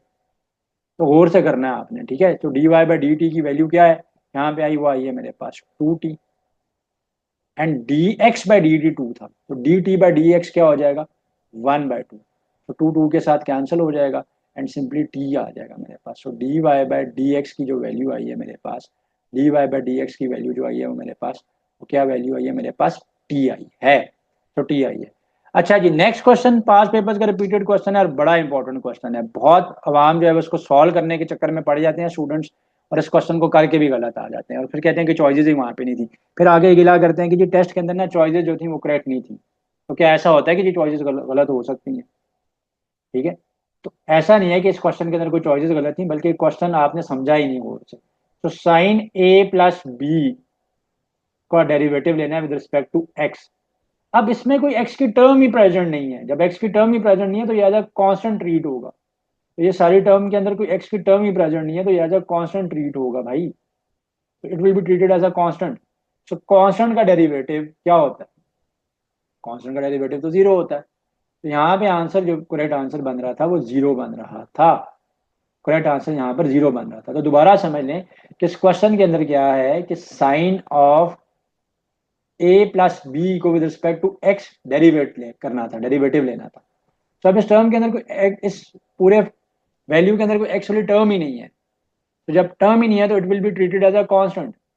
तो कांस्टेंट का डेरिवेटिव तो क्या होता है, कांस्टेंट का डेरिवेटिव इज जीरो। तो इसलिए इसका आंसर जो है वो जीरो बनता था, आंसर इसका जीरो बनता था। हाँ, इस क्वेश्चन को वैसे मैं सॉल्व करवा देता हूँ। तो अगर ये टर्म होती sine of a plus b of x, तो फिर साइन का डेरिवेटिव क्या होता है, साइन का डेरिवेटिव होता है प्लस कॉस। तो ये आना था cos of a plus b of x, और फिर इस ट्रिग्नोमेट्रिक फंक्शन को छोड़ के, इस साइन को छोड़ के, ये जो बाकी टर्म पड़ी हुई है, इस बाकी टर्म का डेरिवेटिव साथ मल्टीप्लाई होना था। So a plus b of x का डेरिवेटिव क्या आएगा, एक्स का डेरिवेटिव तो 1 हो जाएगा, a plus b constant as it is रहेगा, क्योंकि एक्स का डेरिवेटिव यहाँ पे क्या हो गया, 1 हो गया। तो साथ डेरिवेटिव से मल्टीप्लाई होना था। तो फिर उस केस में आना था a plus b into cos of a plus b of x.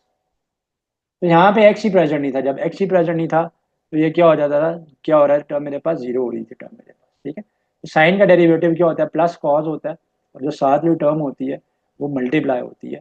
ये क्विक रूल है, क्विक वे है सॉल्व करने का। अच्छा जी, नेक्स्ट क्वेश्चन आ गया मेरे पास। क्वेश्चन नंबर 11 है, कह रहा है derivative of a constant function is. तो स्ट्रेट अवे उसने क्या किया कि आपसे कांस्टेंट फंक्शन के डेरिवेटिव के बारे में पूछा था। तो डेरिवेटिव क्या होता है कांस्टेंट फंक्शन का, कांस्टेंट फंक्शन का डेरिवेटिव हमेशा क्या होता है, जीरो होता है। और इसी को लेके कुछ स्टूडेंट्स के ये क्वेश्चन आते रहे प्रीवियस ईयर्स में भी, और इवन 7 जुलाई और आज 8 जुलाई के टेस्ट में भी एक दो स्टूडेंट्स का ये क्वेश्चन रिपीटेड था कि एंटी डेरिवेटिव ऑफ जीरो क्या होता है। तो उसके ऊपर हम बात करेंगे जब हम इंटीग्रेशन का सेक्शन जो है ना वो आज की मैराथन का हम सॉल्व करेंगे इंशाल्लाह। तो at a point at which the first derivative of zero is called. सो बड़ी इंपॉर्टेंट डेरिवेशन है, बहुत इंपॉर्टेंट है as far as the fast entrance test is concern. तो ये डेफिनेशन बहुत सारा है, बहुत ज्यादा इंपॉर्टेंट है। पॉइंट ऑफ इन्फ्लेक्शन की डेफिनेशन भी पता होनी चाहिए आपको, स्टेशनरी पॉइंट का कॉन्सेप्ट भी पता होना चाहिए, स्टेगनेशन पॉइंट का कॉन्सेप्ट भी पता होना चाहिए, एक्सट्रीम पॉइंट का कॉन्सेप्ट भी पता होना चाहिए। एक्सट्रीम पॉइंट्स को एक्सट्रीमा ही कहते हैं। सो मिनिमा और मैक्सिमा को मिला के ना एक्सट्रीमा कहते हैं, ठीक है। सो सबसे पहले मैं एक्सप्लेन कर देता हूँ कि कौन सा पॉइंट है क्या, फिर ताकि आपको समझ आ जाए। तो पॉइंट ऑफ इन्फ्लेक्शन क्या होता है कि जिस पर डबल डेरिवेटिव जीरो होता है, सेकंड ऑर्डर डेरिवेटिव जहाँ पर जीरो होगा, तो ऐसे पॉइंट को हम लोग जो है ना पर्टिकुलरली पॉइंट ऑफ इन्फ्लेक्शन कहते हैं।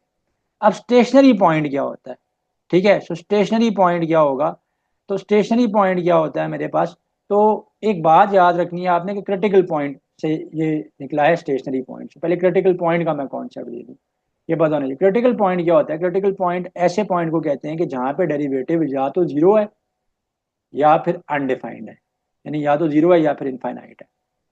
तो इन पॉइंट्स को क्या कहते हैं, क्रिटिकल पॉइंट कहते हैं। तो क्रिटिकल पॉइंट क्या है कि या तो आपका डेरिवेटिव जो है वो जीरो हो गया है या फिर आपका डेरिवेटिव जो है वो इनफाइनाइट हो गया।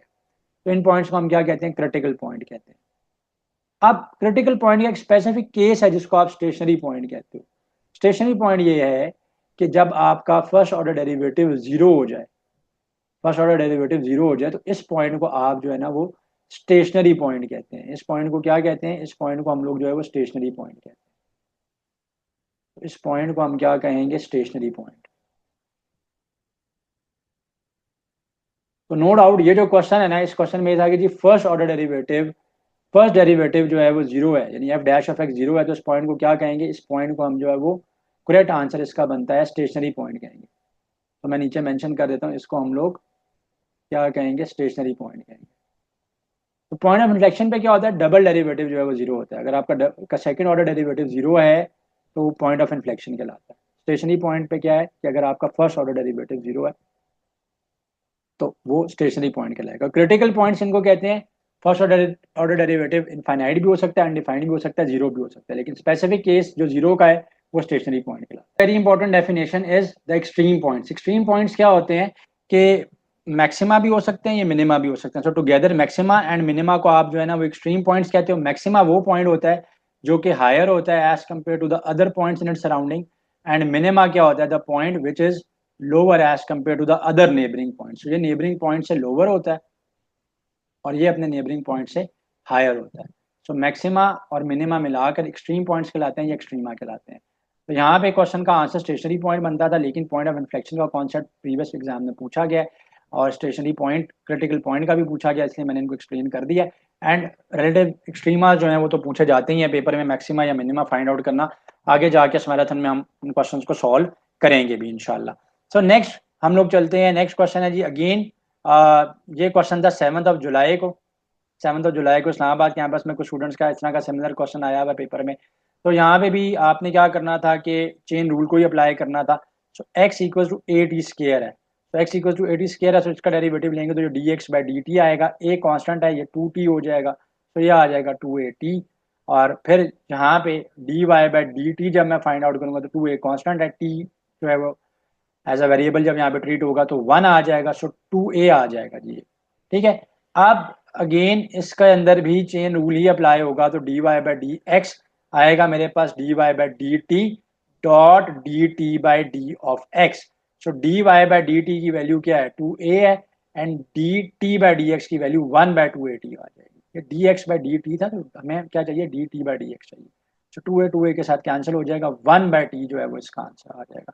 तो वन बाई टी जो है ना यहाँ पे इसका करेक्ट आंसर बनता है option b. So option b here is the correct answer of this question. Next question की तरफ हम लोग चलते हैं। कह रहा है कि जो function, very very important question, तो मिनिमा मैक्सिमा पूछे जाते हैं फास्ट के टेस्ट में और स्टूडेंट्स को इनका कॉन्सेप्ट नहीं आता, हालांकि बहुत ईजी है इनका कॉन्सेप्ट। सो आपने चेक करना है कि जो गिवन पॉइंट्स है ना, एक्स के गिवन पॉइंट्स हैं, x equal to zero, x equal to one, x equal to minus one and x equal to two. आपसे ये पूछ रहा है कि किस पॉइंट के ऊपर जो है वो मिनिमा है, इन गिवन पॉइंट्स में से किस पर मिनिमा है। सो मिनिमा चेकआउट करने के लिए हम लोग क्या करते हैं, हम लोग सेकंड डेरिवेटिव टेस्ट का सहारा ले लेते हैं। सेकंड डेरिवेटिव टेस्ट से हम लोग इसको सॉल्व करेंगे।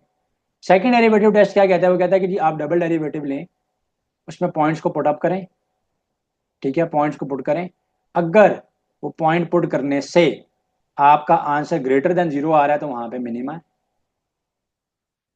और अगर आंसर आपका लेस देन जीरो आ रहा है तो वहां पे क्या है, मैक्सिमा है। तो मुझे पॉइंट्स निकालने की जरूरत नहीं है, उसने खुद जो एक्स की वैल्यूज पूछी हुई है उन पे मैंने चेक करना है। तो मैं क्या करूंगा, इसका डबल डेरिवेटिव ले लूंगा। पहले मैं फर्स्ट ऑर्डर डेरिवेटिव लूंगा, तो ये आ जाएगा three x square divided by three minus three into two x divided by two plus two x का डेरिवेटिव क्या आ जाएगा, टू इंटू वन का डेरिवेटिव वन ही होगा। तो टू टू के साथ कैंसिल हो जाएगा, थ्री थ्री के साथ कैंसिल हो जाएगा। उसका फर्स्ट ऑर्डर डेरिवेटिव बनता है x square minus three x plus two. अब अगेन इसका डेरिवेटिव लेंगे, सेकेंड ऑर्डर डेरिवेटिव लेंगे इसका, तो हम इसका सेकेंड ऑर्डर डेरिवेटिव लेंगे तो जाएगा 2x माइनस 3 प्लस 0, तो this will B 2x minus 3। तो क्या आ जाएगा, ये आ जाएगा 2x माइनस 3। अब हमने चेक करना है कि किस पॉइंट के ऊपर यहाँ पे मिनिमा है। सो मिनिमा के लिए कंडीशन क्या है कि मिनिमा के लिए कंडीशन ये है कि एफ डबल डैश ऑफ सी जो है वो ग्रेटर देन 0 आ रहा होगा। तो एफ डबल डैश ऑफ सी जो है वो एफ डबल डैश की जो वैल्यू है ना वो ग्रेटर देन 0 आ रही होगी इस पॉइंट पे, तो वहाँ पे मिनिमा है। और जहाँ पे वो नेगेटिव आ रही होती है तो वहाँ पे हमारे पास क्या होता है, मैक्सिमा होता है। एक्स इक्वल टू 0 पहले हम इसमें प्लग इन करके देखते हैं। जब मैं एक्स इक्वल टू 0 इसमें प्लग इन करूंगा तो F double dash of 0 find out करते हैं। तो 2 × 0 - 3, ये तो आंसर नेगेटिव आ रहा है। तो नेगेटिव के केस में क्या होता है, मैक्सिमा होता है। मैं एक्स इक्वल टू 1 को पुट करूंगा तो तब भी क्या ही होगा मेरे पास, यहाँ पे 1 पुट करने पे भी 2 × 1 - 3, तो 2 1 ज़ा 2, 2 में से -3 करेंगे तो -1 आ रहा है, तो यहाँ पे भी मैक्सिमा है। तो इस पॉइंट पे तो मैक्सिमा है, इस पॉइंट पे भी मैक्सिमा है। एक्स इक्वल टू -1 को हम चेक करते हैं कि यहाँ पे क्या हो रहा है मेरे पास। तो एक्स इक्वल टू -1, तो मेरे पास एफ डबल डैश ऑफ -1 आएगा 2 of -1 × -3, तो दिस विल बी -5। तो अगेन यहाँ पे भी मैक्सिमा है। तो अब एक ही रह गया है, चेक करने की तो वैसे ज़रूरत नहीं है। अगर ऐसी सिचुएशन हो पेपर में तो फिर इसका मतलब है वहीं पे मैक्सिमा होगा, लेकिन आपकी कन्वीनियंस के लिए, आपको समझाने के लिए मैं बता देता हूँ कि आप डबल डैश ऑफ 2 जब हम करेंगे तो 2 × 2 - 3, तो 2 × 2 4, 4 में से 3 चला गया तो +1 आ रहा है। +1 का मतलब क्या है कि इट्स ग्रेटर देन 0, तो यहाँ पे क्या होगा, मिनिमा होगा। तो यहाँ पे क्या होगा, मिनिमा होगा। तो जब भी आपने मैक्सिमा मिनिमा फाइंड आउट करने हैं या रिलेटिव एक्सट्रीमास निकालने हैं तो आप डबल डेरिवेटिव टेस्ट का सहारा ले सकते हो। एंड जहाँ पे x इक्वल टू 2 के ऊपर जो है वो हमारे पास मिनिमा है, बाकी तीनों पॉइंट्स के ऊपर जो है वो हमारे पास क्या आ रहा था, मैक्सिमा आ रहा था। तो ये जो बाकी 3 पॉइंट्स हैं इनके ऊपर मैक्सिमा था मेरे पास, ठीक है, इन तीनों पॉइंट्स के ऊपर, और इस पॉइंट के ऊपर जो है वो मेरे पास रिलेटिव मिनिमा आ रहा था। नेक्स्ट क्वेश्चन की तरफ चलते हैं जी। कह रहा है कि लिमिट dy/dx किसके इक्वल है। So limit delta x approach कर रही हो 0 को, बाय डेफिनेशन अगर देखा जाए इसको, और हमारे पास partial of y divided by partial of x हो, it becomes dy/dx, derivative of dy/dx. So the right option here is option D. तो ये तो बाय डेफिनेशन ही बात पूछी गई थी। अच्छा जी, now again a bit tricky question, लेकिन बहुत इजी क्वेश्चन है, आधे सेकंड में सॉल्व होने वाला क्वेश्चन है। कह रहे हैं कि डेरिवेटिव बताओ tan of ax plus b का with respect to tan of ax plus b। तो x का डेरिवेटिव x के मुताबिक क्या होता है, 1 होता है। तो tan of ax plus b का derivative with respect to tan of ax plus b क्या हो जाएगा, 1 ही हो जाएगा। तो here this is the right answer, ठीक है जी। नेक्स्ट क्वेश्चन पे हम लोग चलते हैं। The derivative of सीकेंड inverse x plus को सीकेंड इनवर्स एक्स है। तो मैंने आपको बताया कि जो इनवर्स फंक्शंस हैं उनके डेरिवेटिव्स और इंटीग्रल्स के फॉर्मूलाज लाजमी आने चाहिए, बहुत इंपॉर्टेंट है उनको कवर अप करना, ठीक है। तो सीकेंड इनवर्स एक्स, तो सीकेंड इनवर्स एक्स का जो डेरिवेटिव है मेरे पास वो होता है 1/x into under root of x square -1, plus है बीच में तो प्लस है, को सीकेंड इनवर्स एक्स का होता है -1/x of under root of x square. तो नेक्स्ट स्टेप में जब हम इस ब्रैकेट को ओपन करेंगे, तो प्लस माइनस -1 होगा। तो ये क्या होगा, ये पूरी टर्म इस पूरी टर्म के साथ कैंसिल होकर आंसर क्या आ जाएगा, 0 आ जाएगा। तो ये आंसर क्या आ जाएगा इसका, ऑप्शन सी आ जाएगा, और आंसर जो है यहाँ पर 0 आ जाएगा, ठीक है जी। सो नेक्स्ट क्वेश्चन की तरफ हम लोग चलते हैं। डेरिवेटिव ऑफ एक्स की पावर एक्स पूछा हुआ है। सो एक्स की पावर एक्स का डेरिवेटिव हमसे जो है ना वो पूछा जा रहा है। सो एक्स की पावर एक्स है, डेरिवेटिव हम लोग इसका कैसे लेंगे, तो y is equal to x की पावर एक्स, पहले दोनों तरफ मैं क्या कर लूँगा, लॉग ले लूँगा। तो natural log of y is equal to natural log of x की पावर एक्स। तो नेचुरल लॉग तो मैंने लिया कि चॉइसेस में मेरे पास नेचुरल लॉग पड़ा हुआ है। तो natural log of y is equal to, अब लॉग की प्रॉपर्टी है कि लॉग में अगर कोई भी टर्म उसकी पावर में पड़ी हुई हो तो वो टर्म स्टार में आकर मल्टीप्लाई हो जाती है। तो यहाँ पे ये होगा कि x जो है वो स्टार में आकर मल्टीप्लाई हो जाएगा। अब मैं क्या करूंगा, 1/y dy/dx is equal to x का डेरिवेटिव 1, ठीक है। Natural log of x as it is रहेगा, प्रोडक्ट रूल लगेगा, प्लस एक्स अपनी जगह पे, और नेचुरल लॉग ऑफ एक्स का डेरिवेटिव क्या आएगा, 1/x। एक्स एक्स के साथ कैंसिल, ठीक है जी। तो हमने d y by d x निकालना है, तो पहले इसको सीधा कर लेते हैं टर्म्स को, natural log of x plus one, फिर ये पड़ा हुआ है one by y d y by d of x. तो हमने फाइंड आउट करना है सिर्फ d y by d of x को। तो जो वाई यहाँ पे डिवाइड हो रहा है वहां पर जाकर क्रॉस मल्टीप्लाई हो जाएगा। तो d y by d x की वैल्यू क्या आ जाएगी, वाई इंटू वाई इंटू, तो this will be y into y into natural log of x plus one. तो जो वाई यहाँ पे डिवाइड हो रहा था वहां पे जाकर मल्टीप्लाई हो जाएगा, वाई की जगह पे उसकी वैल्यू पुट कर देंगे एक्स की power x, natural log of x plus one, तो d y by d of, तो d y by d of x आ गया। ठीक है जी, तो this is the right answer है। तो राइट चॉइस जो है ना वो इसकी ये बनती है। तो देखते हैं कि कौन सा ऑप्शन करेक्ट बन रहा है यहाँ पे। ऑप्शन सी जो है ना वो यहाँ पर करेक्ट आंसर बन रहा है। Option see here is the right choice. So moving on to the question number 19 of the derivatives. तो the derivative of exponent of sine of x पूछा गया, क्योंकि आज हरेडली मैंने ये क्वेश्चंस ऐड किए हैं, मैंने भी जल्दी में ही ऐड किए हैं। जो जो स्टूडेंट्स मेरे टेस्ट में अपेयर होते गए, मैंने उन्होंने मुझे क्वेश्चंस भेजे तो मैंने ऐड किए। तो वो क्या था, exponent of sine of x, तो ई की पावर साइन ऑफ एक्स था, इसका डेरिवेटिव लेना। तो ई की पावर साइन ऑफ एक्स का डेरिवेटिव कैसे लिखेंगे, ई की power sine of x as it is आ जाएगा, और जो एक्सपोनेंट में पड़ा हुआ है उसका डेरिवेटिव साथ मल्टीप्लाई होगा, तो साइन ऑफ एक्स का डेरिवेटिव साथ मल्टीप्लाई होगा। ठीक है जी। सो साइन ऑफ एक्स का डेरिवेटिव होता है प्लस कॉज ऑफ एक्स, तो e power sine of x dot cos of x आ जाएगा। So the right choice is cos of x into exponent of sine of x, option c बनती है यहाँ। इस बात का मतलब क्या है कि इस बात का मतलब यही है, cause of x e into की पावर एक्स लिखा। The derivative of the function y is equal to ten x, जो डेरिवेटिव है इस function y is equal to ten x का, इसका डेरिवेटिव इसमें से क्या बनता है। तो टेन एक्स का डेरिवेटिव क्या होता है, तो टेन एक्स का डेरिवेटिव होता है plus secant square x, plus secant square. अब देखते हैं कौन सी choice plus secant square x बन रही है। चॉइस ए पे अगर हम गौर करें, अच्छा इसमें यहाँ पे लिखा हुआ सीकेंड 45 एंड टेन 45, बल्कि सीकेंड स्क्वायर 45 लिखा हुआ। तो टेन 45 की जो वैल्यू होती है वो 1 होती है, टेन का रेसिप्रोकल सीकेंड है, सीकेंड 45 क्या होता है, सीकेंड 45 होता है 1 बाय टेन 45, तो टेन 45 जब है ही 1 तो 1 बाय 1 भी 1 ही हो जाएगा। तो पता ये चला कि सीकेंड 45 की वैल्यू भी 1 है, ठीक है, और टेन 45 की वैल्यू भी क्या है मेरे पास 1 ही है। तो दोनों की वैल्यू जो है ना वो मेरे पास 1 है, तो दोनों की वैल्यू जो है वो मेरे पास 1 है। तो ये आ जाएगा टेन ऑफ एक्स, ठीक है, सीकेंड 45 की वैल्यू 1 है, 1 का square plus secant square x यहाँ पर है, टेन 45 1 है, तो ये तो नहीं बन रहा।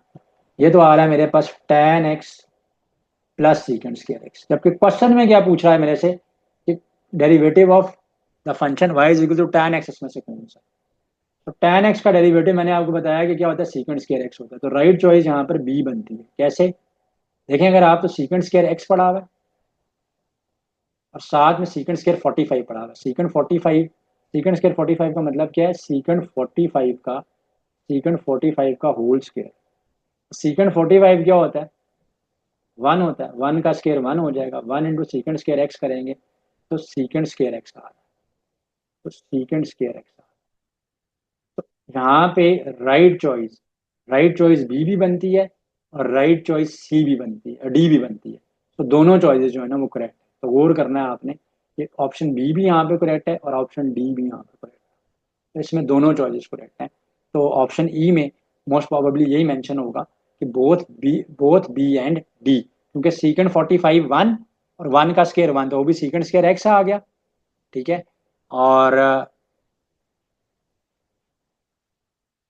यहाँ पर